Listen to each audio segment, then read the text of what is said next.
This is Sharon Calvert with Eye on Tampa Bay. I'm here with Lew Green, and we're going to talk a little bit today about the referendum over in Pinellas that will be on the ballot, the Green Light Pinellas referendum. And that's basically to raise the sales tax in Pinellas County 14%. That's going from 7 to 8 cents, which is a 14% increase.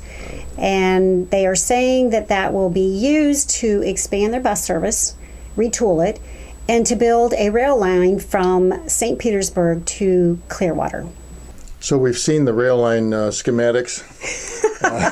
We've gone over that before. They keep beating this thing and beating this thing. Well, that's true. Pinellas is a little bit different from Hillsborough in 2010, though, because the local transit agency, Pinellas, their Suncoast Transit Agency, PSTA, created their own marketing campaign last year called Green Light Pinellas. Mm-hmm. And last year, they spent about $400,000 of taxpayer money putting this campaign together, targeting special audiences to get them on board to basically support the referendum. So let me get this straight. They took money from the taxpayers to convince the taxpayers that spending money to convince them, spending their own money to convince them is good for them or something. That's exactly right. It's kind of a circular firing squad here. It is. Now last year is a little bit different because it didn't actually get on the ballot until December when the Pinellas County Commissioners voted to do that. So they kind of spent that time really probably targeting the power brokers over there in Pinellas to lobby the Pinellas County Commissioners to get it on the ballot. So who are the power brokers over there that wield the big stick? Well, over in Pinellas, there's a number of municipalities. So you've got all the elected officials in the municipalities that are over there. Then you're talking about the special interest groups that are behind especially the rail agenda. The same type of special interest that we saw, and we still see today in Hillsborough. But now it got on the ballot. And they actually hired a company, Tucker Hall, last year to put this marketing campaign. And they're trying to hide behind stating that they're an education campaign, and that their lawyers will say, well, as long as they don't use the words vote for or support, that they're okay. So they have a 501c4 or a 501c3 or no?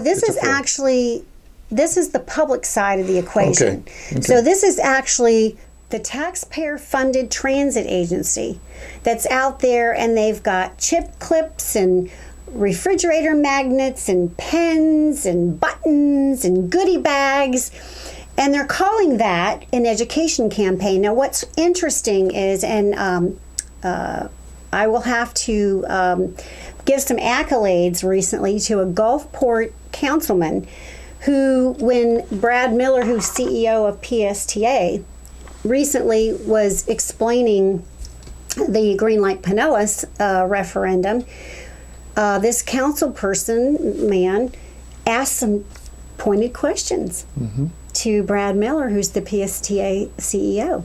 And one of the questions was, well, you have this education campaign, and he actually kind of held up some of the trinkets. You've got all these things that you're handing out.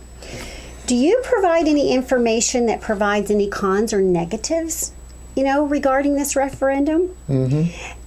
Brad Miller was forced to say no. So my question is, if you have an education campaign, is education only one-sided? Well, sometimes it is if you're trying to stack the deck.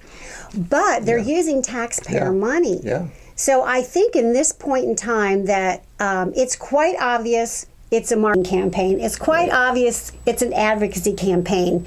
And what needs to happen from the PSTA Green Light Pinellas side is they need to, because they're going to spend another $400,000 of Pinellas taxpayer money, but instead they need to shut that down, cease and desist, go back and use that money where they're saying they need it, focusing on their bus service.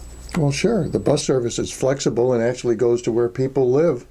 Right, and goes to where they want to go. And just a couple years ago, they raised the property millage 30%, saying the same thing, that if we don't get this tax increase, we're going to be cutting your service. So those are the threats that are being made by the same organization that's out there using almost $1 million to advocate for this referendum, which will then, Pinellas County would then have the highest sales tax in the state.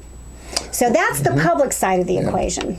Now, one of these things we discussed, they had projected that 200,000 more people are going to be moving into Pinellas County, but that was the high end of the survey. The middle was 0, right, and the bottom end was minus 200,000. So what's to be believed, except for the fact that they can shove this high-end belief back to the voters and get them all panicked, because if we don't have a light rail, we're all going to die. Well, that is true. And actually, the Gulfport councilman asked the same question, brought up that same issue, that right now, Pinellas County has actually been losing some population. And the most likely scenario is that over the next 25 years, it'll basically be stagnant. So it's very disingenuous. It's just outright not true that in the information that's out there being provided by Green Light Pinellas, that they're saying the population is going to grow $200,000, and you're absolutely 200,000 right. people. 200,000 people, excuse me, by 2040, when that is probably that is as unlikely as Pinellas losing 200,000 people. Yeah, where are they going to put them? That's true. That's true. So what we would like to see is Green Light Pinellas. It's time that you shut down, cease and desist, and go focus on your bus service.